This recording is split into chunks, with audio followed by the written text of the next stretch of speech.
হ্যাঁ দেখুন, আমি আজকে কাকচি মাছের ঝাল করব। হ্যাঁ, তাই জন্য আমি পেঁয়াজ কেটে নিয়েছি পরিমাণ মতন, টমেটো নিয়েছি, এই দেখুন টমেটো। এবার মাখিয়ে চাখিয়ে বসাবো, এটা বাংলাদেশের একটা রেসিপি। আচ্ছা, তার মধ্যে আমি কাঁচা লঙ্কা নিয়ে নিয়েছি, সব কিছু আমি এখানে দিয়ে নিলাম। এবার আমি দেব হচ্ছে নুন পরিমাণ মতন নুন দিচ্ছি, মাপ মতন একটু নুন দিয়ে নিলাম। এবার আমি দেব হচ্ছে শুকনো লঙ্কার একটুখানি অল্প লঙ্কার গুঁড়ো,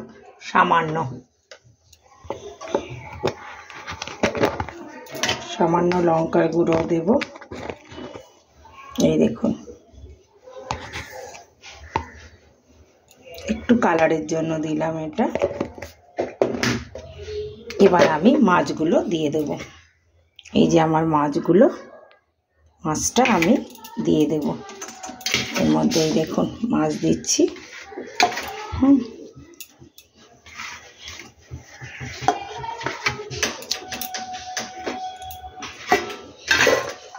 এবার আমি এটা মাখবো একটু কাঁচা তেল দিয়ে, অল্প পরিমাণ কাঁচা তেল দিয়ে এটা মাখবো। মেখে আমি একটু ঢাকা দিয়ে 5 মিনিট রেখে দেব। ভালো করে মেখে 5 মিনিট আমি ঢাকা দিয়ে রেখে দেব।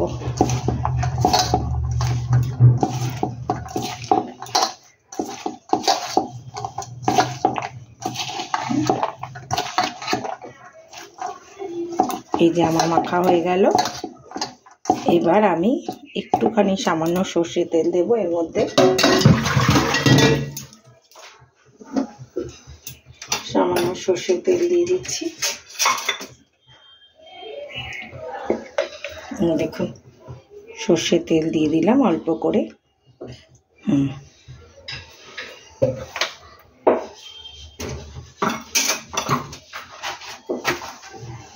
সর্ষে তেল দিয়ে আমি মেখে 5 মিনিট রেস্টে রাখলাম। এটা একটু মজে যাবে, তারপরে আমি কড়াইতে দেব। আমি ঢাকা দিয়ে, এই যে দেখুন ঢাকা দিয়ে আমি রেখে দেব।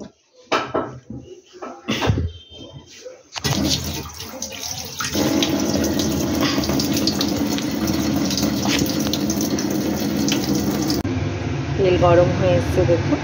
এবার আমি কালো জিরে কড়াইতে দিচ্ছি।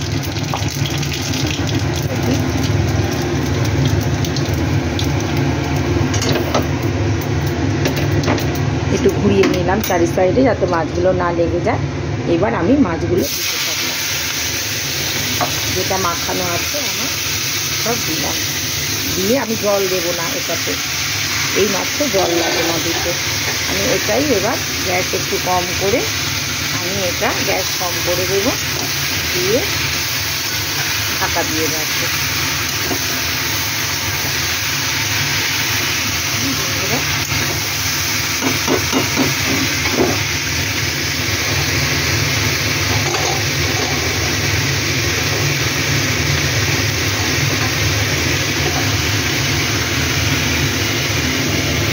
হলুদ,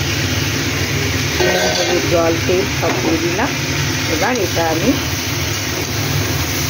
অল্প মিডিয়াম আঁচে ঢাকা দিয়ে দেবো। এই মাছটা ঢাকা দিয়ে দিয়েই রান্না হবে।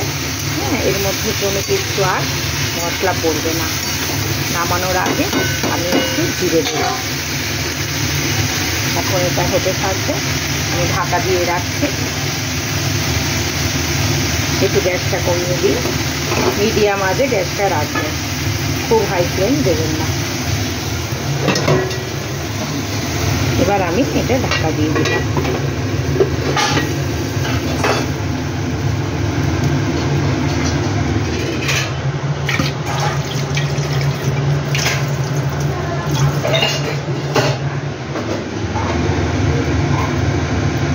মাছটা হতে থাকছে, ঢাকা দিয়ে রেখে দিয়েছি।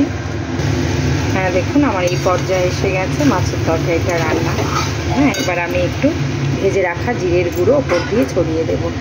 এই যে শুকনো খোলায় ভেজে রেখেছি, একটু জিরের গুঁড়ো সামান্য এর মধ্যে ছড়িয়ে দিলাম। দিয়ে এবার একটু নাড়াচাড়া করব, করে এটা নামিয়ে নেব। চুনো মাছে কাচ্চি মাছের ঝাল চচ্চড়ি খুব দারুণ খেতে হয়, আপনারা খেয়ে দেখবেন।